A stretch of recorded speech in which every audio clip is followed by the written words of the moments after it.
ગુજરાતનો પશુપાલક માત્ર 100 રૂપિયાનું પ્રીમિયમ ભરીને પોતાના ગાય કે ભેંસનો વીમો કરાવી શકે એના માટે નવી યોજના ગુજરાત સરકારે બહાર પાડી છે, જેનું નામ છે પશુધન વીમા સહાય યોજના. આ યોજના ચાલુ વર્ષના બજેટમાં રજૂ કરવામાં આવી હતી. 23 કરોડ રૂપિયા એના માટે ફાળવવામાં આવ્યા છે અને તેના અંતર્ગત હમણાં જ ગાંધીનગરની અંદર ગુજરાત પશુધન વિકાસ બોર્ડ અને ICICI Lombard general insurance company વચ્ચે MOU થયા છે.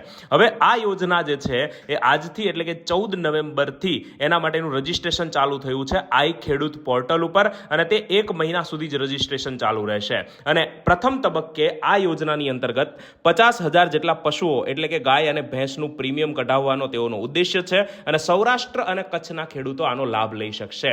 આ યોજના અંતર્ગત જે પણ પશુપાલક પોતાના પશુનો વીમો કરાવવા માંગતો હોય એને વધુમાં વધુ 3 ગાય કે ભેંસ માટે આ યોજનાનો લાભ મળશે અને એવી ગાય અને ભેંસ માટે લાભ મળશે જે 1 થી 3 વેતરની હોય એટલે કે 1 થી 3 વખત એને ગર્ભાધાન રહેલો હોય. ઉપરાંત ખાસ ધ્યાન રાખજો કે 14 નવેમ્બરથી 1 મહિના સુધી તમે આની અંદર રજીસ્ટ્રેશન કરી શકશો, એટલે વહેલામાં વહેલી તકે કરી લેજો અને રજીસ્ટ્રેશન કર્યા બાદ કે ફી ભર્યા બાદ તમારા પોલિસીની નકલ અને રિસિપ્ટ ખાસ સાચવીને રાખજો, એટલે તમારે ક્લેમ કરવાનું થાય ત્યારે તમને કોઈ વાંધો ન આવે.